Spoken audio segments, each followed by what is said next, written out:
Bismillahirrahmanirrahim. Assalamu alaikum, my dear students. I hope you all are fine. I'm Mrs. Amna Sadiq, working as subject specialist in mathematics at the Venal Public School and College Sahiwal. My dear students, this is Maths lecture number 5, and today we are going to discuss exercise 6.9, question number 2.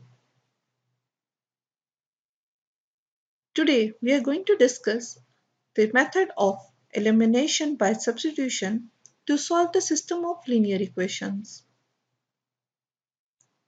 So what are linear equations? Linear का word line से निकला है. So linear equation is an equation of a line. हम linear equation को define कर सकते हैं कि linear equation एक ऐसी equation है, ऐसी algebraic equation है जिसके अंदर 1 degree polynomial आती है. So the linear equation is an algebraic equation with the polynomial of degree 1. अब linear equation है, polynomial है, polynomials के अंदर variable भी आते हैं. हम सपोज कर लेते हैं कि अगर एक वेरिएबल आ रहा है तो हमारे पास एक लीनियर इक्वेशन बनेगी जिसे हम कहेंगे linear equation having a single variable. ये वो लीनियर इक्वेशन होगी जिसमें उस सिंगल वेरिएबल का एक्सपोनेंट 1 होगा और इसकी एक स्टैंडर्ड फॉर्म है that is ax plus b is equal to 0. A and b are the literals where a is the coefficient of x. This symbol is called for all. इसका मतलब है a की हर value 0 के equal नहीं होनी चाहिए.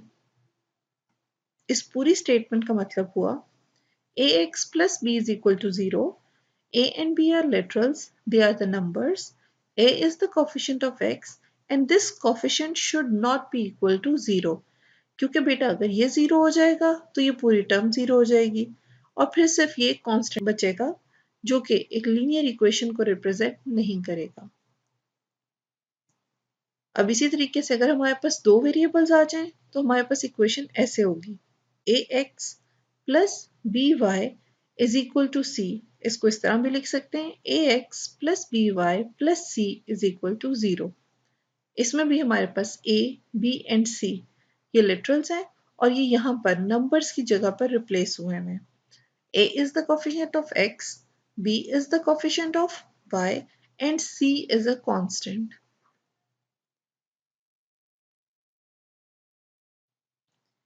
Okay beta, next, what are simultaneous linear equations? ये system of linear equations हैं, यानी आपके पास ऐसी लीनियर इक्वेशंस जिसके अंदर सेम सेट ऑफ वेरिएबल्स के साथ जो सेम वैल्यूज ऑफ वेरिएबल को सेटिस्फाई करती हों, उन तमाम इक्वेशंस को हम बोलेंगे, उन तमाम लीनियर इक्वेशंस को हम बोलेंगे साइमल्टेनियस लीनियर इक्वेशंस. यानी आपके पास दो या दो से ज्यादा लीनियर इक्वेशंस हैं, उनके अंदर आने वाले वेरिएबल सेम है और फिर उनकी जो वेरिएबल्स की वैल्यू आ रही है वो उन इक्वेशंस के अंदर पुट करने से लेफ्ट हैंड साइड और राइट हैंड साइड इक्वल आ जाए या जिसको हम कहते हैं कि इक्वेशन को सेटिस्फाई कर दे, then these equations are called simultaneous linear equations. Okay बच्चे, यहाँ अब हमने सिस्टम ऑफ लीनियर इक्वेशंस को सॉल्व करना है. तो a1x plus b1y is equal to c1. ये a1, b1 एंड c1 हमने इससे लिखे क्योंकि हमारे पास टू लीनियर इक्वेशंस की बात हो रही है. तो अभी हमारे पास ये फर्स्ट लीनियर इक्वेशन है, इसमें x का कोफिशिएंट a और फर्स्ट इक्वेशन होने की वजह से a1. इसी तरीके से y का कोफिशिएंट b और फर्स्ट इक्वेशन होने की वजह से b1 और ये फर्स्ट इक्वेशन का कांस्टेंट है सो c1. इसी तरीके से सेकंड में a2x plus b2y plus c2. अब आप बेटा देखें हमारे पास इन दोनों इक्वेशंस में वेरिएबल सेम है, इसमें x है, इसमें भी x है. फर्स्ट इक्वेशन में y है, सेकंड इक्वेशन में भी y है. सो यहाँ पर हमारे पास a1, b1, c1, a2, b2, c2 ये सारे के सारे लिटरल्स हैं और ये रिप्रेजेंट कर रहे हैं कॉन्स्टेंट्स एंड कोफिशिएंट्स को.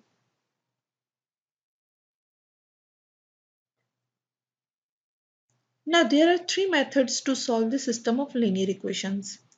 बेटा जो फर्स्ट मेथड है वो है इक्वेटिंग कोफिशिएंट मेथड. ये आप अपने पिछले लेक्चर में डिस्कस कर चुके हैं.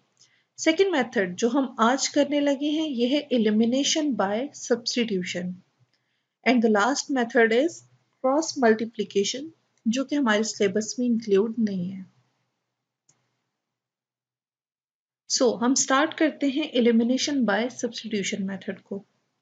We are going to start question number 2 and this is part 1. हमें दो इक्वेशंस दी हुई हैं. पहली इक्वेशन में है 2x plus 2y is equal to 5 and second equation है x minus 2y is equal to 3. अब बेटा आप देखें पहली इक्वेशन में वेरिएबल x एंड y है, दूसरी इक्वेशन में भी वेरिएबल x एंड y है. So they are making a system of linear equation. हम फर्स्ट इक्वेशन को इक्वेशन 1 का नाम दे देते हैं और सेकेंड को 2 का.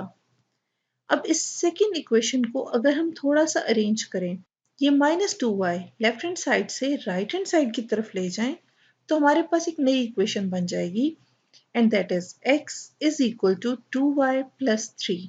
This will be the value of x. हमने इसका नाम रख दिया इक्वेशन 3. अब हम इस x की वैल्यू को पुट करेंगे इक्वेशन 3 से इक्वेशन 1 में. Putting the value of x is equal to 2y plus 3 from equation 3 to equation 1. अब बेटा जहां इक्वेशन 1 में x था उसकी जगह पे 2y plus 3 आ गया plus 2y as it is equal to 5 as it is आया. इस सारे को जब हम थोड़ा सिंप्लीफाई करेंगे ये बन जाएगा, ये 2 मल्टीप्लाई होगा 2y plus 3 से and you will get 4y plus 6 plus 2y is equal to 5. ये 4y और ये 2y दोनों ऐड हो जाएंगे 6y बन जाएगा और ये वाला 6 लेफ्ट हैंड साइड से राइट हैंड साइड की तरफ चला जाएगा and you will get 6y is equal to 5 minus 6. So we have 6y is equal to minus 1 and y will be equal to minus 1 over 6. Now we get the value of y. अब y की इस value को हम put करेंगे इस question number 3 में.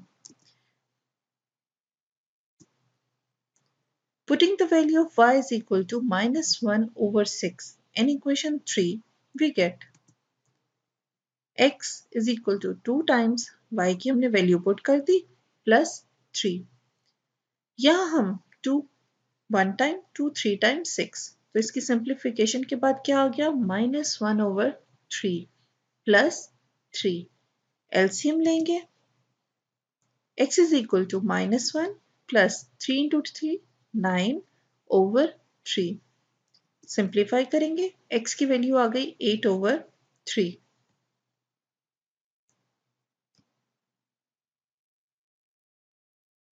अब बेटा हमने इसको वेरीफाई करना है. Putting the value of x equal to 8 over 3 and y is equal to minus 1 over 6 in equation 1 and 2. अगर ये दोनों इक्वेशन सेटिस्फाई कर जाएंगी सेम वैल्यूज के ऊपर तो हम कहेंगे these equations are simultaneous linear equations. 2x plus 2y is equal to 5. Left hand side consider करेंगे 2x plus 2y. x की जगह x की वैल्यू एंड y की जगह y की वैल्यू पुट कर देंगे. सिंप्लीफाई करेंगे 2 8 times 16 over 3, 2 1 times 2 and minus plus is equal to minus. LCM लेंगे 15 over 3 after cancellation we get 5 which is the right hand side of the given equation. अब इसी तरीके से बेटा हम सेकेंड इक्वेशन कंसीडर करेंगे x minus 2y is equal to 3. x और y की वैल्यू पुट करेंगे x की वैल्यू आ गई -2 टाइम्स y की वैल्यू पुट कर दी हमने. सिंप्लीफाई किया we get 8 over 3. This minus and this minus are multiplied to get plus 1 over 3. After taking LCM हमारे पास आ गया 9 by 3. कैंसिलेशन की we get 3 which is the right hand side. So बेटा हमारे पास solution set आ गया. अब यहाँ पर हमारे पास दो वेरिएबल्स हैं. दो वेरिएबल्स हों तो हम सॉल्यूशन सेट को ऑर्डर पेयर्स में लिखते हैं. ऑर्डर पेयर्स क्या होते हैं? सॉल्यूशन सेट लिखने का एक तरीका होता है।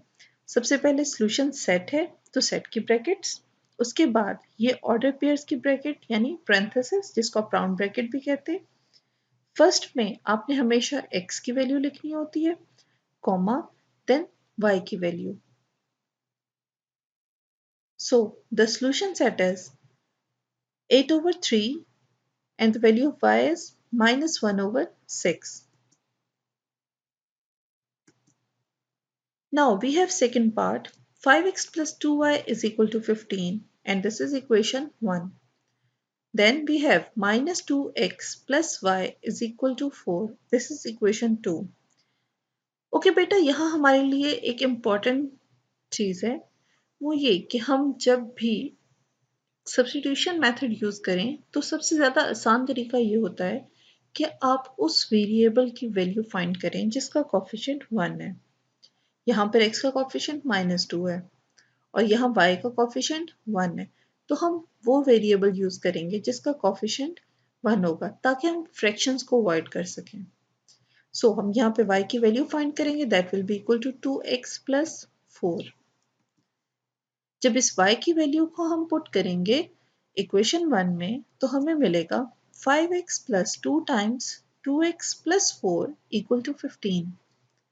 सिंप्लीफाई करेंगे we get 5x plus 2 times 4x and 2 4 times 8 equal to 15. 5 plus 4 is 9. 8 को हम लेफ्ट हैंड साइड से राइट हैंड साइड की तरफ ले जाएंगे. We will get 15 minus 8. After simplification we get 9x is equal to 7. Dividing by 9 on both sides we get the value of x, that is 7/9. अब x की ये value हम put करेंगे equation 3 में. इक्वेशन 3 में पुट करने के बाद हमारे पास आ जाएगा y is equal to 2 times 7/9 plus 4. That will be equal to 14/9 plus 4. LCM लेंगे 14 plus 36/9 and we get 50/9 which is the value of y. अब हम वेरीफाई करना चाहते हैं कि हमारे पास x और y की जो दो वैल्यूज आई हैं ये हमारे गिवन सिस्टम को सेटिस्फाई कर रही हैं या नहीं. तो हम इनको पुट करेंगे दोनों इक्वेशंस में. पहले फर्स्ट इक्वेशन में पुट किया, लेफ्ट हैंड साइड ली 5x plus 2y, values put की, सिंप्लीफाई किया, वी गेट 35/9 प्लस 100/9. एलसीएम लेंगे, वी गेट 135/9. जब हम इसकी डिवीजन करेंगे या कैंसिलेशन करेंगे तो हमारे पास आएगा 15 which is equal to right hand side of the given equation. अब बेटा हम सेकेंड इक्वेशन कंसीडर करेंगे. इसके भी लेफ्ट हैंड साइड के अंदर हम x एंड y की वैल्यूज पुट करेंगे. सिंप्लीफाई किया, वी गेट -14/9 प्लस 50/9. एलसीएम लिया 36/9 एंड वी गेट 4.